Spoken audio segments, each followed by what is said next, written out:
How is it possible for the voice of one person to be heard directly by thousands? Not now and with modern technology, but 1435 years ago. In the event of Ghadeer Khumm, it is claimed that the voice of Prophet Muhammad, peace be upon him, reached the ears of a very large crowd directly. Could everyone really hear the Prophet's sermon and the message? There are two theories about this. First, according to ancient customs, individuals among the crowd would repeat and echo what they had heard for those farther away, so the entire crowd could become aware of the content of the speech. However, others have a different opinion. They said that due to the geography of the region and the presence of surrounding mountains, the Prophet's voice naturally echoed, so the entire population heard the voice directly. Well, who is correct?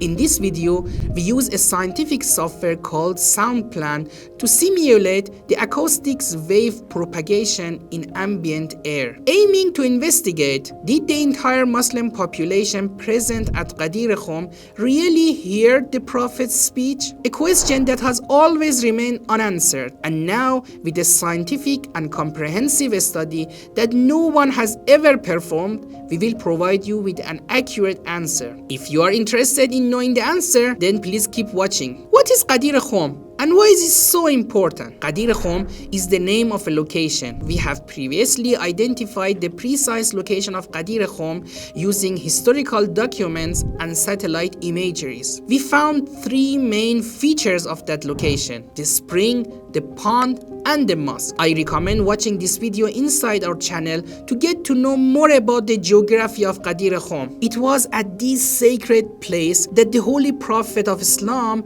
delivered his most important and sensitive speech. Among the Holy Prophet's history and tradition, the event of Ghadeer Khumm is regarded as one of the most authentic events. Despite various controversies, this event is still recognized by all Muslims. Now, the main question is, how can we say that the Prophet's voice reached everyone in that desert and everyone heard the message? How many Muslims were actually present at Prophet's sermon? We will precisely answer these questions for you. As I mentioned, we are going to be using the software called SoundPlan. This software is widely used in scientific and industrial applications. To start modeling, we need some input data, but before doing that, we need to define sound. Sound is a type of wave, similar to light, but with a much slower speed, carrying mechanical energy. As the sound waves travel, the energy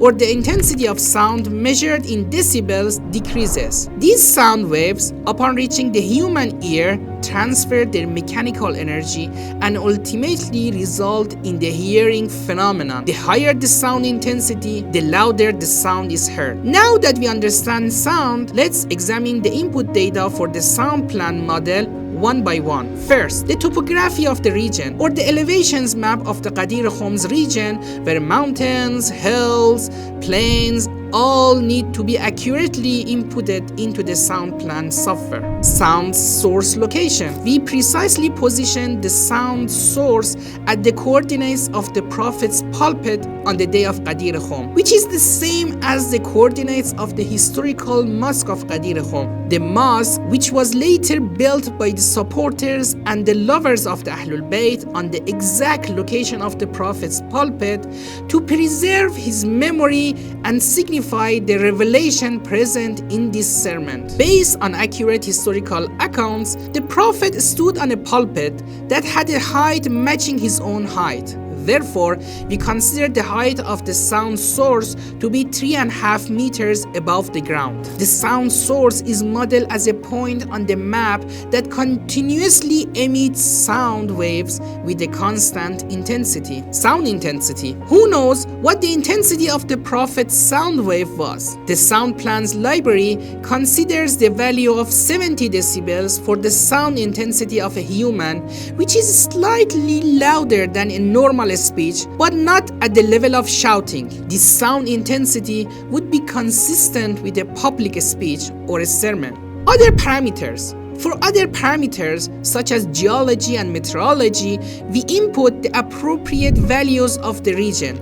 However, I emphasize again that just as we set the sound intensity to a minimum, we also lowered other parameters to estimate the minimum population that could have heard the Prophet's voice, human audibility threshold. The minimum sound that a human can hear and understand is around 5 decibels, but this is under absolute silent conditions. So what about the background noise? Ghadeer Khumm was in a desert, so there was a possibility of a gentle breeze. The noise level of a gentle breeze is around 15 decibels. Therefore, we consider the threshold of audibility for the population to be 20 decibels. Now that we have all the required input data for the sound plan software, let's move on to the modeling part. By running the software, contours or colored circles representing the distances where the received sound intensity is equal are generated. This means that individuals receive different sound intensities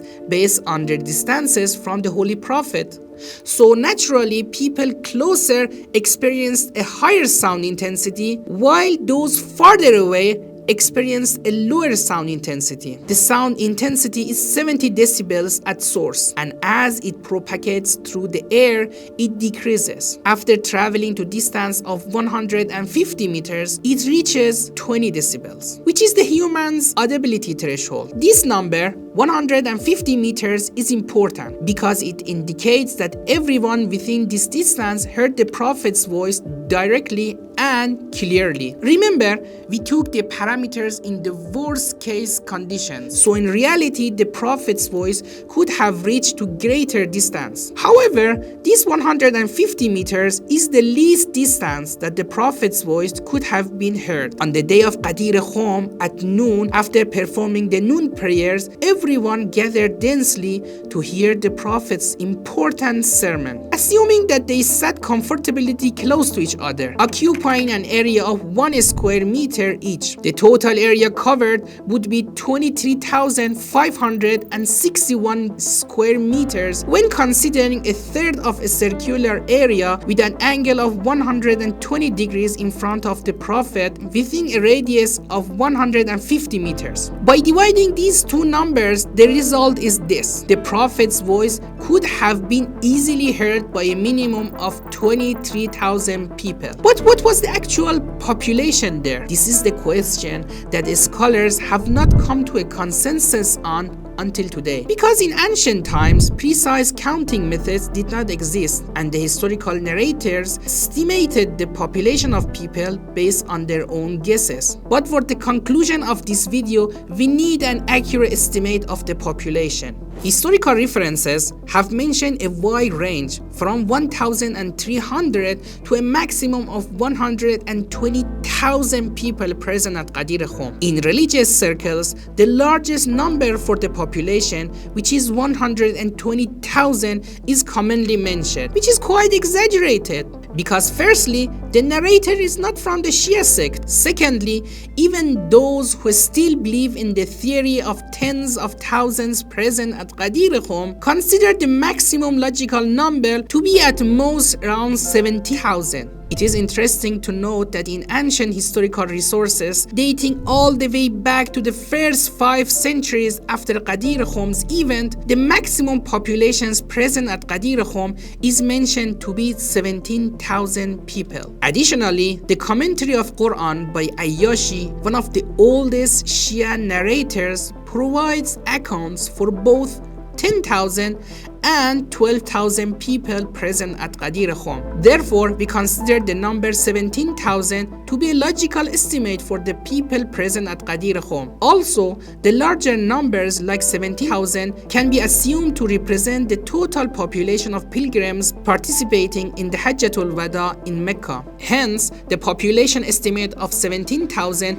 is much less than the minimum calculated number of 23,000 people who could have easily heard the Prophet's voice based on our calculations. In fact, those who were present at Ghadeer Khumm were certainly able to hear the Prophet's voice directly. On the other hand, the hypothesis of sound echoing from the surrounding mountains is ruled out. The nearest mountain was behind the Prophet, and after the prayers, the congregation faced the Qibla.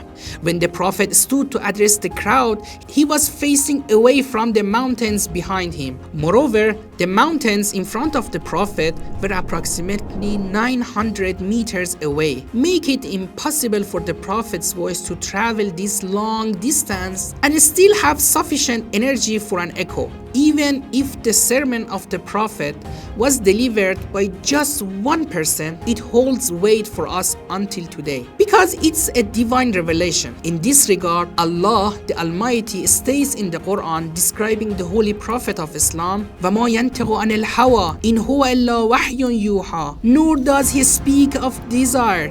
It is only a revelation revealed.